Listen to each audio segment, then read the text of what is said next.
오늘 우리에게 주신 하나님 말씀은 구약 성경 창세기 22장 13절에서 14절 말씀입니다.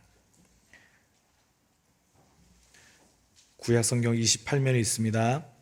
창세기 22장 13절에서 14절 말씀입니다.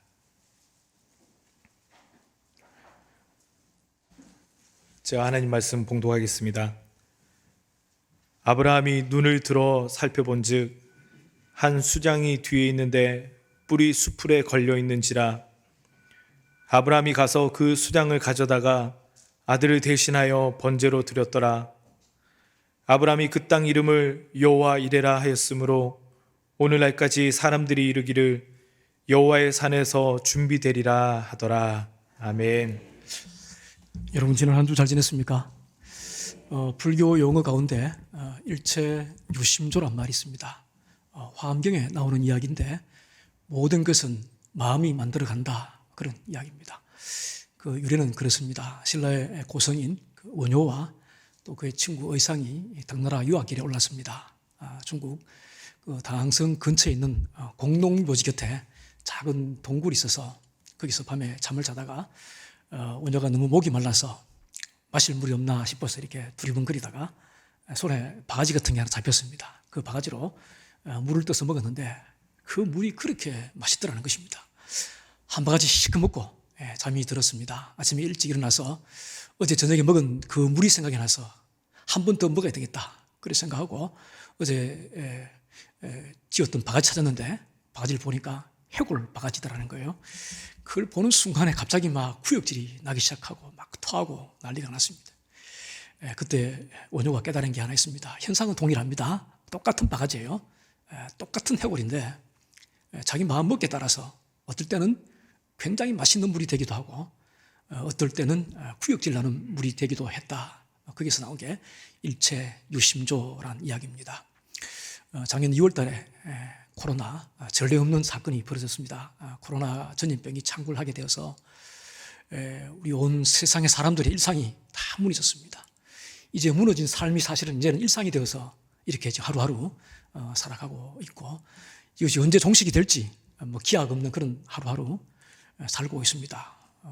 요즘도 보니까 평균 한 600명 정도 이렇게 확진자가 발생이 되고 있는데 참 끝없는 코로나 시대를 우리가 살고 있습니다. 참 두렵죠. 진짜 두려운 것은 우리 마음입니다. 우리 마음이 훨씬 더 여러분 두려워진 것입니다. 과거에 가졌던 열정이 식었습니다. 뜨거움이 사라졌습니다. 하나님을 향한 헌신, 그런 것들이 다 사라졌습니다. 그럼에도 불구하고 그에 대해서 갈급해하거나 애달아하거나 가슴 아파하거나 그런 마음들이 다 사라진 거예요. 다 사라지고 이제는 영상으로 예배를 드려도 되는 것처럼 그렇게 예배를 드립니다. 영상으로 예배를 드리면 헌신할 수가 없습니다. 제대로 사랑할 수도 없고 섬길 수도 없습니다. 영상이라고 하는 것은 현장에 못 오는 사람들, 병원에 입원해 있는 사람들, 멀리 출타해 있는 사람들, 극소수의 사람들을 대상으로 영상 예배를 우리가 출력하고 있는데 이제는 교회 오기 싫으면 영상으로 예배를 보고 그래도 되는 것처럼 또 사람들도 그렇게 인식을 해버리는 이런 시대에 지금 살고 있습니다.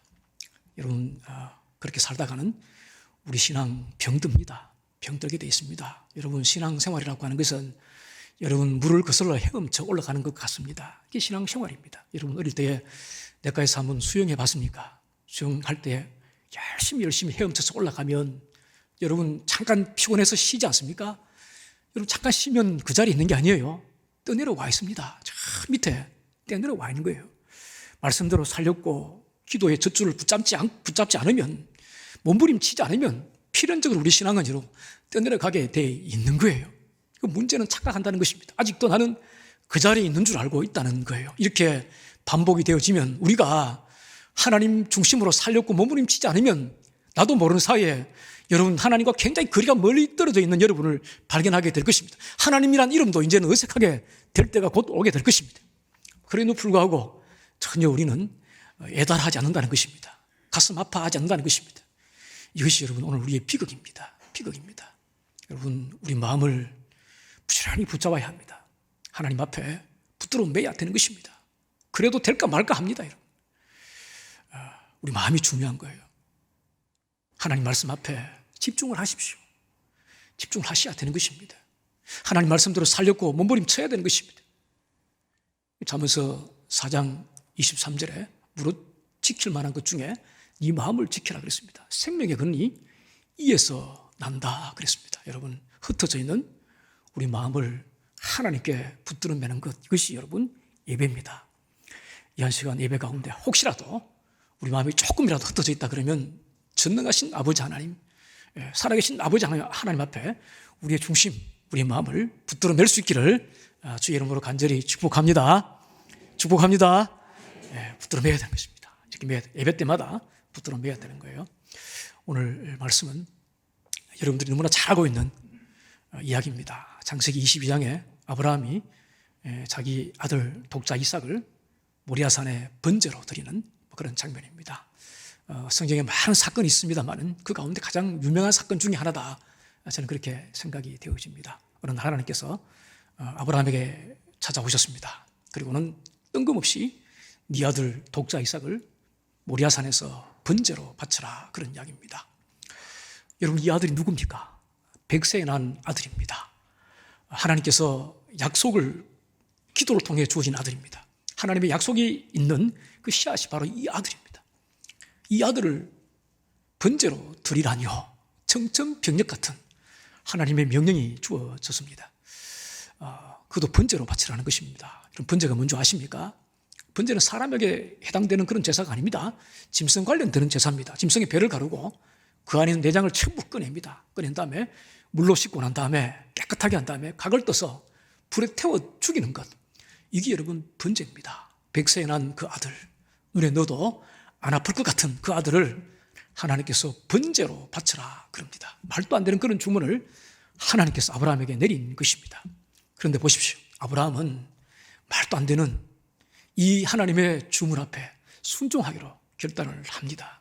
그리고는 자기 아들 이삭을 데리고 모리아산까지 데리고 갑니다. 그 다음 장면이 참 중요합니다. 그 다음 장면이 참 중요한데, 이 장면을 많은 그 화가들이 그림으로 이 장면을 표현을 한 적이 있습니다. 대표적인 사람이 렘브란트입니다. 렘브란트가 1635년도에 아브라함과 이삭의 희생이라는 그림을 그렸습니다. 그런데 사실은 렘브란트 그림보다도 30년 전에 로마의 한 화가인 카라바조라는 화가가 1603년도에 먼저 이삭의 희생이라는 그림을 그렸습니다. 저는 렘브란트의 그림이 훨씬 유명합니다. 렘브란트의 그림보다도 카라바조의 그림이 저는 훨씬 정이 들어갑니다. 그래서 제가 그림을 잠깐 준비했는데 잠깐 한번 보실래요? 여러분, 저 그림입니다. 여러분 중에 이 그림을 보신 분도 있을 겁니다. 렘브란트가 그린 그림보다 훨씬 정이 가는데 그 이유는 렘브란트가 그린 그림은 아브라함이 굉장히 잘생겼습니다. 키도 굉장히 크고 인물이 굉장히 좋아요. 굉장히 인자하게 이렇게 생겼습니다. 상대적으로 저 카라바조가 그린 그림은 좀 삶이 찌들려 있지 않습니까? 저런 그림. 또 그 렘브란트가 그린 그 아브라함은 머리숱이 굉장히 많아요. 굉장히 머리숱이 왕성합니다. 제가 생각할 때 저때 아브라함 나이는 100살이 넘었습니다. 100세에 이삭을 낳았고 또 이삭이 저때 10살이 넘었다 그러면 적어도 저때 아브라함 나이는 110살이 넘었습니다. 110살이 넘으면 머리숱이 없어야 되는 겁니다. 저 그림 보십시오. 머리숱도 별로 없지 않습니까? 그래서 저 그림이 참 정이 듭니다. 저 그림 가운데 가장 은혜되는 부분은 아브라함의 왼손입니다. 무지막지하게 자기 아들 이삭의 목을 꽉 누르고 있습니다. 얼마나 아팠으면 이삭이 입을 한번 보십시오. 아빠 살려주세요. 그런 비명을 지르고 있지 않습니까?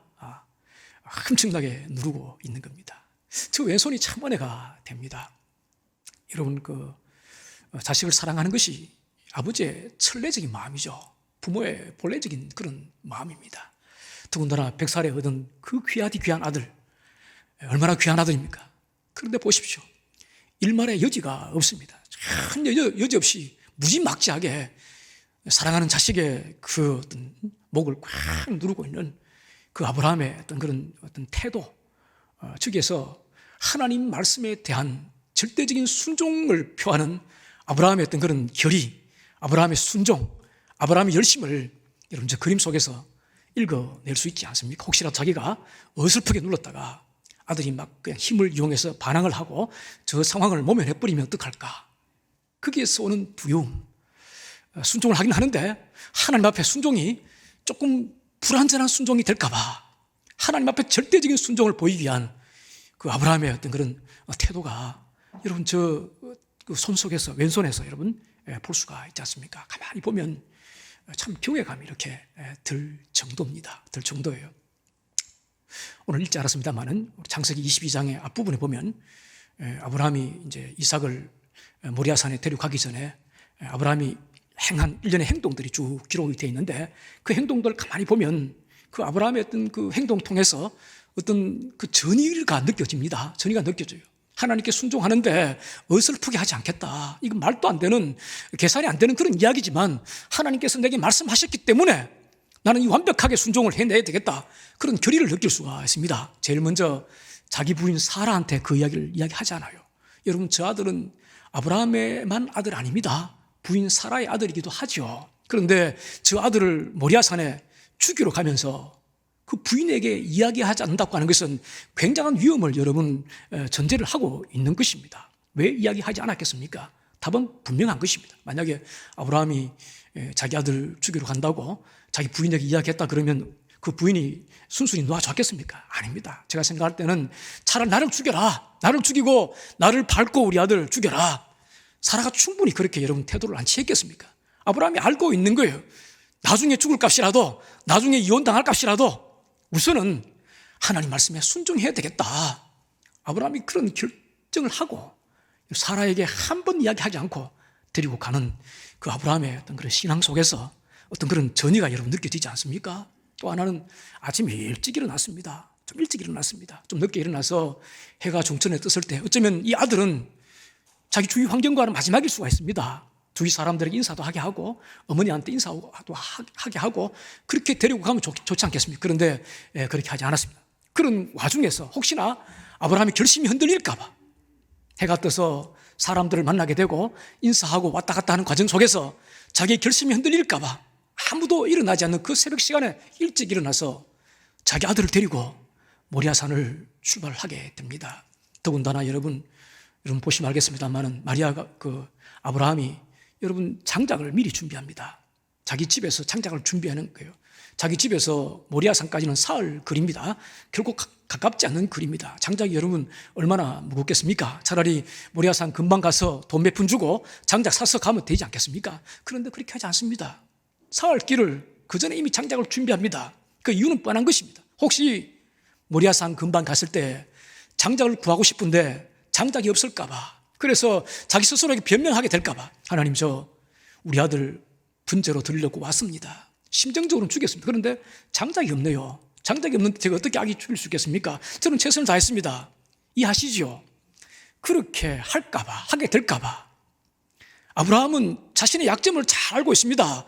어떻게 하면 자기 신앙이 무너지는지, 어떻게 하면 자기 감정이 무력화되는 건지, 어떻게 하면 자기 안에 하나님 말씀이 힘을 잃어버리는 건지, 자기 내면에 하나님의 말씀이 힘을 못 쓰게 될지 아브라함이 너무나 잘 알고 있는 것입니다. 그래서 철저하게 사전에 차단을 하는 것입니다. 자신의 연약함, 자신의 아킬레스건, 자신의 상처 철저하게 차단하고 하나님 앞에 자신이 순종하는 데 장애되는 것이 있다 그러면 철저하게 방어하고 차단하고 제거하고 하나님 앞에 나아가는 아브라함의 신앙. 여러분 여기에 위대한 결의가 느껴지지 않습니까? 하나님 앞에 이 말도 안 되는 이 하나님의 요청 앞에 순종하되 철저하게 순종하겠다고 하는, 어설프게 순종하지 않겠다고 하는 아브라함의 신앙이 여러분 여기서 여러분 드러나지 않습니까? 괜히 믿음의 조상이 아닌 것입니다. 괜히 믿음의 조상이 아닌 거 아닙니까? 아브라함은 여러분 충분히 알았을 것입니다. 지금까지 수십 년 동안 하나님과 함께 동행해 왔습니다. 하나님과 관계해 왔습니다. 지나간 시간 돌아보니까 우리 하나님은 한 번도 자기에게 이유 없는 그런 질병을 준 적이 없습니다. 의미 없는 고난을 준 적이 없습니다. 아무 이익이 안 되는 그런 실패를 하나님이 준 적이 없다는 것을 아브라함은 본능적으로 직감적으로 깨달았을 것입니다. 왜 하나님이 자신에게 아들 줘놓고 뺏어가는지 그 이유는 알 수 없지만 분명한 것은 하나님이 나를 사랑하고 계시고 이 시험은 나를 위함일 것이란 믿음, 이 과정을 통해서 나를 전근같이 단련시키고 전근같이 나오게 할 것이란 믿음, 이 확신이 아브라함에게 여러분 있었던 것 같습니다. 그러니 여러분 이 말도 안 되는 요구 앞에 기꺼이 여러분 순종해내는 것 아니겠습니까? 아브라함이 결단하고 순종하기로 작정하고 믿음의 길을 한 발짝 내디디니까 어떤 일이 벌어졌습니까? 이제는 하나님이 다급해지셨습니다. 혹시라도 하나님이 늦게 가서 아브라함이 독자 이삭을 칼로 베 죽일까 봐 하늘에서 비상이 걸렸습니다. 하늘에서 앰뷸런스를 보냈습니다. 삐뽀 그러면서 천사를 막 보내갖고 혹시라도 타이밍이 늦어서 이삭이 죽을까 봐 아브라함아 읽지 않았습니다만은 오늘 11절에 보면 하나님께서 두 번을 급하게 아브라함을 불렀습니다. 여러분 성경에 하나님께서 사람을 급하게 두 번 부르는 적 없습니다.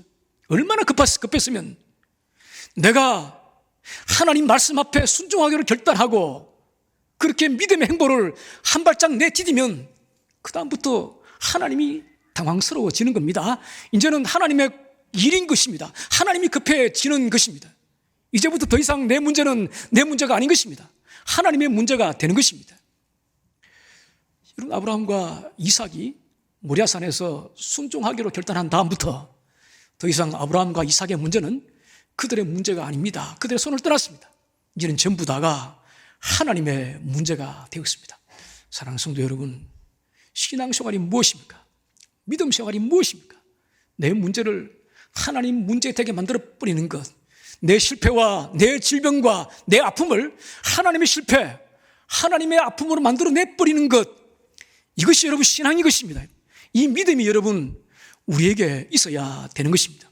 우리가 하나님과 함께 동행할 때 나의 아픔은 곧 하나님의 아픔이 되는 것입니다. 이제부터는 여러분 내 인생의 실패는 전부 하나님의 실패가 되는 것입니다. 믿음으로 살기로 결단하면 그 다음부터는 걱정할 거 없습니다. 나는 여유가 생기는 것입니다. 상대적으로 자유로워지는 것입니다. 그때부터는 이제 하나님이 비상 걸리는 것입니다. 하나님이 책임을 져야 되는 것입니다. 전능하신 하나님께서 내 인생을 책임을 져야 되는 것입니다. 그러니 여러분 이 순례의 길 한번 가볼 만하지 않겠습니까? 이것이 여러분 신앙입니다. 이것이 여러분 믿음인 것입니다. 이것저것 계산하고 내디딜 때 내디는 건 그거 믿음 아닌 것입니다. 세상 사람도 계산하고는 발 내딛습니다. 말이 안 되지만 계산해도 답이 안 나오지만 하나님께서 말씀하셨기 때문에 그 믿음 가지고 한 발짝 내디디면 하나님께서 준비해 놓으시고 필요를 채워 가시는 그 하나님을 보게 될 것입니다. 그렇게 한 걸음 한 걸음 여러분 내딛는 사람들이 그리스도인들 아니겠습니까? 바로 저와 여러분들 아니겠습니까? 사랑하는 성도 여러분, 이 모리아산은 풀 한 폭이 나무 한 그루 자라지 않는 그런 민둥산입니다. 그래서 아브라함이 재물 이외에 다른 건 다 준비해서 이 산에 올라갔습니다. 그런데 보십시오. 모리아산에 갔더니 하나님께서 수풀에 어린 양 한 마리 딱 준비해 놓고 계셨습니다. 하나님이 준비해 놓았습니다. 그래서 성경은 이것을 여호와 이레다 그렇게 표현합니다. 하나님께서 준비하셨다 그런 이야기죠. 이레는 히브리 동사 라아란 동사에서 왔습니다. 라라고 하는 것은 본다는 뜻입니다. 하나님께서 보고 계신다는 거예요. 하나님께서 다 보고 계신다. 우리는 그저 한 치 앞을 내다보지 못합니다. 우리 내일을 알지 못합니다. 그래서 당장 내 눈앞에서 보이는 것이 전부인 줄 알고 있습니다. 그러나 하나님은 그렇지 않습니다. 치밀한 계획 속에서 우리 인생 전체를 통으로 보고 계시고 우리 인생을 치밀한 설계도 속으로 우리를 인도해 가고 계십니다. 우리에게 무엇이 필요한지, 언제 필요한지, 얼마나 필요한지 가장 잘 아시는 분이 하나님이십니다. 우리를 하나님의 사람으로 부르시고 믿음의 길, 순례의 길 걷자고 요청하실 때는 이미 그 길 걸어갈 때 필요한 것들 하나님이 다 준비해 놓으시고 우리를 부르신 것입니다. 이 믿음이 여러분 우리에게 필요한 것입니다. 하나님께서 모세를 부를 때 그냥 모세를 부른 게 아닙니다. 모세를 부를 때는 반드시 하나님께서 아론과 지팡이도 함께 준비해 놓았습니다. 필요할 때, 적절할 때 하나님께서는 아론도 붙이시고 지팡이도 붙여서 그 일이 되도록 하셨습니다. 이것이 여러분 하나님이 일하시는 방식입니다. 가끔 줘놓고 빼앗아가실 때도 있죠.